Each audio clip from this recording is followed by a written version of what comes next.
Well, hello there, folks. How's it going today? I hope you're all doing really good. Today we're going to take a look at a vintage lawsuit guitar. Right? This is a Sekova, and I know it's hard to see that number, but that says 1000. I think that's the model number, from what I've gathered. This is definitely lawsuit stuff here, folks. So this has got the dimensions of pretty much like a triple O Martin, and it has a Gibson headstock, and the neck profile is honestly identical to most Gibson acoustics I've ever played. I actually have a vintage Gibson LGO that I own too, and the neck profile is identical. I measured it. I mean, they are spot on identical. I don't know if they used a tracer or what went on here. So anyway, this one's got a few cracks in it, and I am going to get the glue pump out here in a second, show you how that works and how I repair cracks. Now, some of these are just really finished cracks, but some of them are a little bit more pronounced, and I did put a light inside and put it in the DAC. These ones down here I really want to address. I could see a little bit of light peeking up in a few spots. I don't think it's really bad, but nonetheless, I'm going to pump some glue in there just to make sure, so I can stop this thing from wrecking itself. This guitar was a yard sale deal. I can't even honestly remember where I got it. I may have got it free. I may have paid $10 for it. I'm not really sure, but this guitar records so well that I have to preserve it, because I don't have an acoustic guitar with these dimensions. And we're going to get the tape measure out here in a second, too, and measure it. This thing had a broken headstock, which I repaired. And I didn't make it glossy new. I just made it so it looked respectable. There was screws in the front. You can see some, witness lines here and there, ghosting or whatever you want to call it. It's definitely an open book. Gibson headstock, right to spec. I measured that too. Let's flip it over and I'll show you where the break was. Okay, here we go. So you can see the seam from the... let me get my golf club out here so we can do it right. Okay, so you can see the glue line that runs around here as well. It continued around here and broke all the way across the front of the guitar, somewhere about in here, okay? It was a horrible repair job, and there was screws in there that they had poked through and filled it in with this stuff, whatever this is. So it took me a long time. I didn't refinish the back of the headstock. It really isn't that big of a deal to me. I'm going to hang on to this guitar for life, so looks don't matter. The microphone really doesn't care. So anyway, I did repair the front. Like I said, I had to, because I had to strip the finish right down to the wood again, and dig out all the screws that were in there. And when they glued the headstock back on, it must have been pretty dirty, because the glue really didn't bond that well. I was able to dig most of it out and actually separate it again. It was holding the way it was, but I don't think it would have held forever, honestly. I'm not sure how long it had been broke, but in any case, I fixed it. It even did change the sound of it, believe it or not. Some may doubt that, but you need to transfer that vibration, you know what I mean? And if you got air gaps and stuff in there, it's just not going to work that well. So anyway, take a look at that neck. I mean, it almost looks like they stole a neck from the guitar factory at Gibson and stopped right at Martin and got one of these bodies. Now, I was doing a little research on this thing, and this had a big crack in the back that I fixed too. I pumped that full of fish glue too, and we're going to do the same here in a second, but I was doing some reading about Sekova, okay? And it was a company that started in the 60s, from what I had read, and it seems as though they were based in New York City and commissioned some companies in Japan, some guitar companies, to start making guitars for them.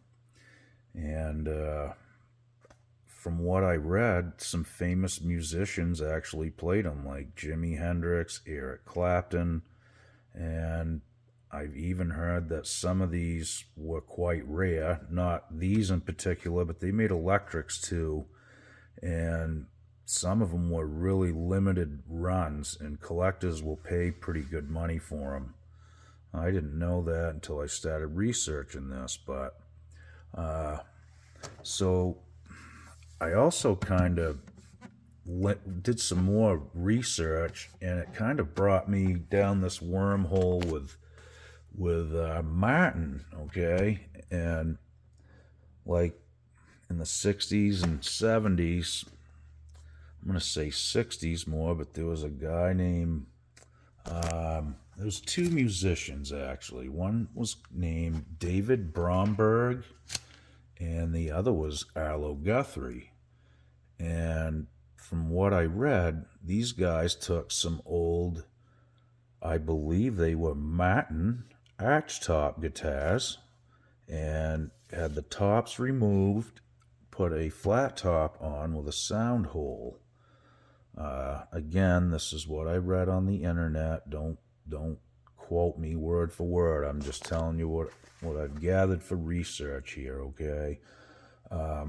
And when they did that, I guess, a lot of people wanted them, so Martin dug out these old molds, from what I read, and started making guitars of those dimensions.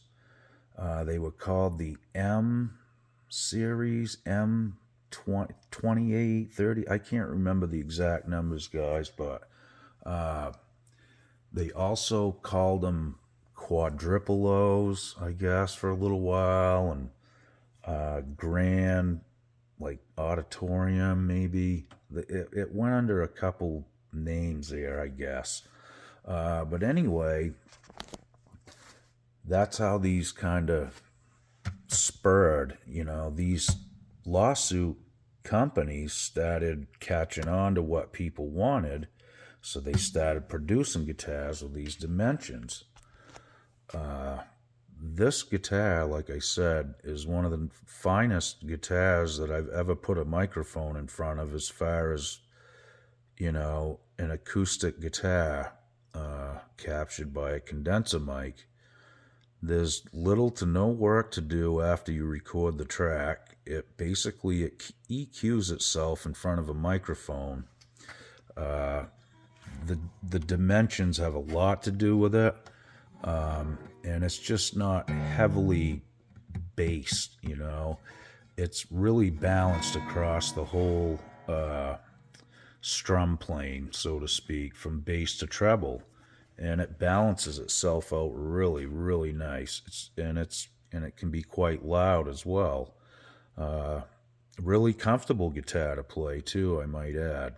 So let's get the tape measure out, and I'll give you some measurements on this thing, and then we'll get the glue pump out, and we'll repair these cracks, okay? Let's do it. All right, let's see what we got here. At this guitar's widest point, I'm going to say that's about 15 1/4 inches, okay?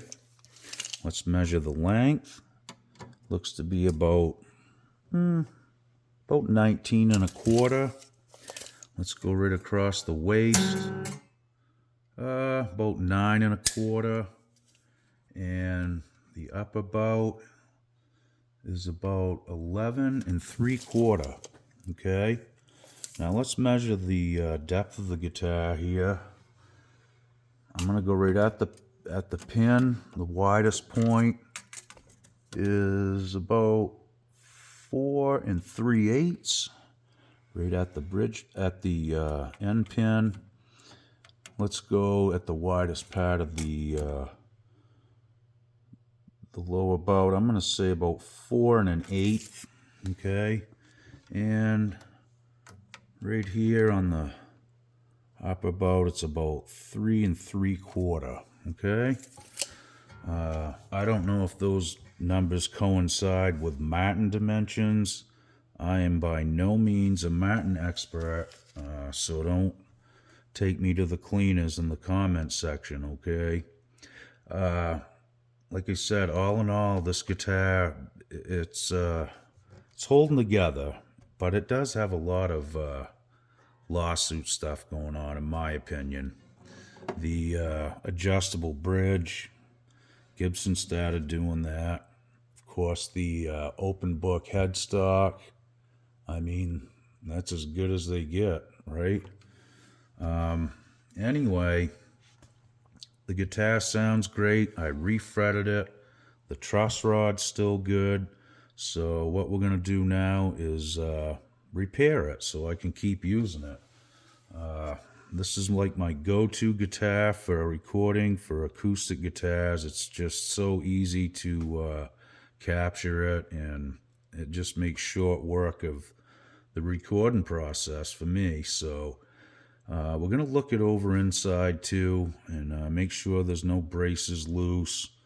I did peek inside a minute ago, and the braces actually go right out to the ends. They notched the perf up around them. They did a nice job fitting it together. They really did. It is lipped up around the sound hole. Those braces don't feel like they're loose, but I don't know. I'm going to look those over a little bit too. I mean, it's lipped up for a reason, right? The action is still pretty decent. I mean, hopefully it will just stay that way the rest of its life, and I'll be good with it. If not, then we'll have to manipulate it. There's not a ton of saddle height left, so anyway, let's get the glue pump out, and let's pump this bad boy full of glue. All right, here we go. Okay, folks, we got the fish glue out. This is Bench Q fish glue. The original label's kind of worn off. I run this under warm water because I keep this in the refrigerator so it'll stay longer. So you just run it under the hot water for a few minutes and boom, you're ready to go. At least enough to get it out. You can see it's still kind of congealed, but as it warms up, it'll start to just melt right in front of you. I believe they make this from the fish named the sturgeon. It's like a collagen-based glue. Works really good though. It doesn't smell like fish either. So we'll let that melt for a second and then we'll get to work. Okay, so while we're letting our glue warm up here a little bit more, I want to talk about this little pump that I made for pushing glue down into cracks in your guitar, okay?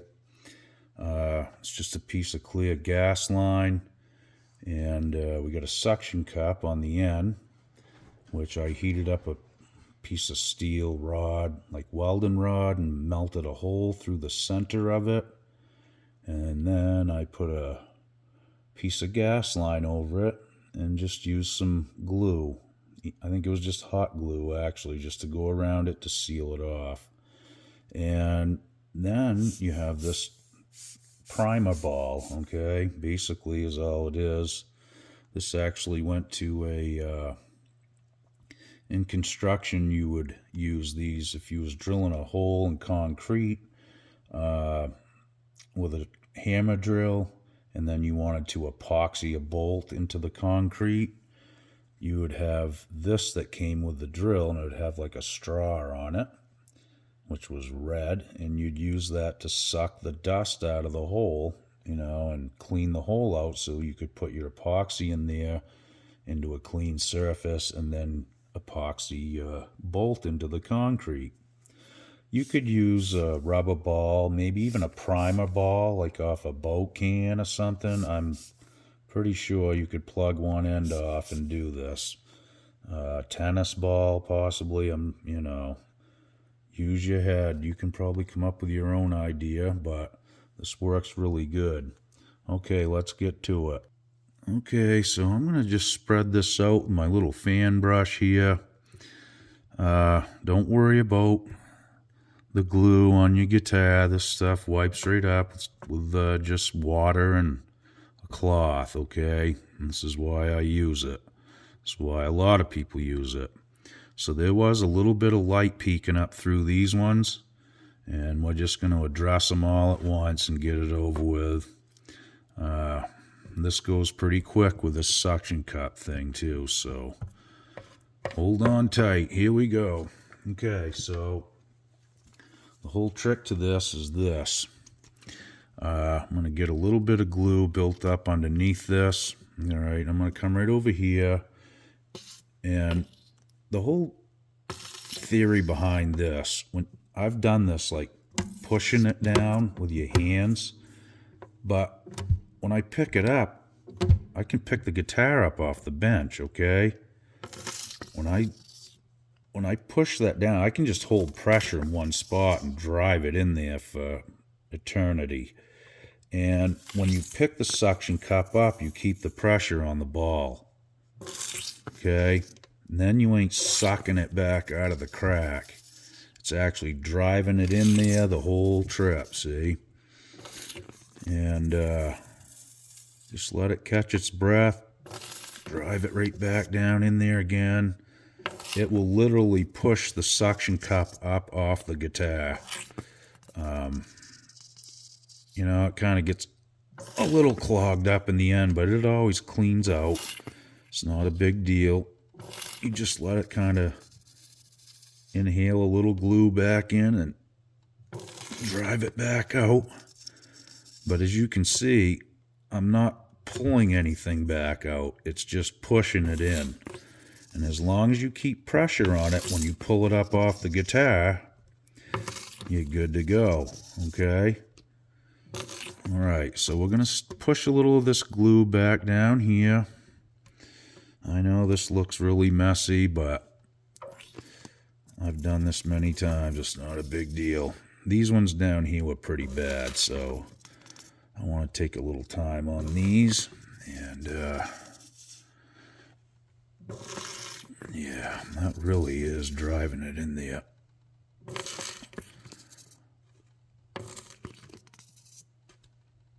And it goes pretty quick, like I said. I'll usually do a few passes. Another thing you can actually do is just hold constant pressure and just slide it along like that. I mean, there's all kinds of little techniques you can try on your own. I've probably only used this half a dozen times since I made it, but I'm getting the hang of it now. And like I said, you just got to keep pressure on there when you're picking it up off the guitar. All right, we're going to call that good. We're going to get a damp cloth out, and we're just going to lightly wipe this away. And we'll do this a couple times. And after this is wiped away, you may see a little film of fish glue on your guitar, but don't freak out. You take a damp cloth and wipe it back off, and it'll come right off. Okay, so we're just going to do a little bit more cleanup here before I move on to the next one. This guitar had quite a few cracks in it. Like I said, some of them are just finished cracks, but some of these were pretty deep too. There is one up here that I'm going to get next, so let's tackle that. Alrighty.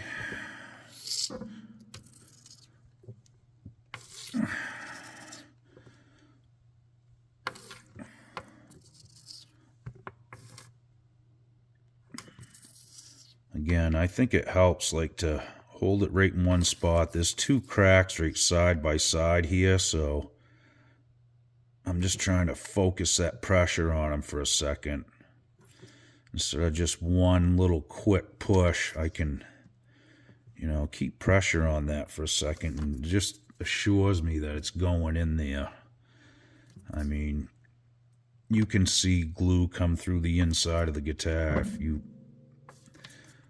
have a big gaping crack for sure. In which case you'd probably want to put some paper towel inside there, you know what I mean. Okay, so we're going to just wipe that off. And I know you're probably thinking, well, geez, you're just wiping the glue back out, but you're actually not, because you just pumped it through the crack instead of just doing like a surface glue. Super glue will work too. You can use thin super glue. It'll wick into the cracks, but cleanup is a you-know-what, okay? It's no joke. That's why I don't use super glue doing this stuff. I usually stick to this, and the results are just as good without all the cleanup. You got to try to conserve time when you do this too. So there you go, guys. I got to go clean out my glue pump now. See what I do? I just put this in the sink and run some water around it, and I actually take some water up into the tube, flush that out a couple times so I know it's cleaned out and it won't be gummed up for the next use. Well, there you have it, guys. Vintage Lawsuit. Half Martin, half Gibson, and a lot of fish glue now. Anyway, guys, thanks for checking it out. I really appreciate it. And again, I'm not a Martin or a Gibson expert. As a matter of fact, I'm not that good at anything for the most part, but thanks for watching my videos anyway, and we'll see you guys real soon. Be good. Okie doke.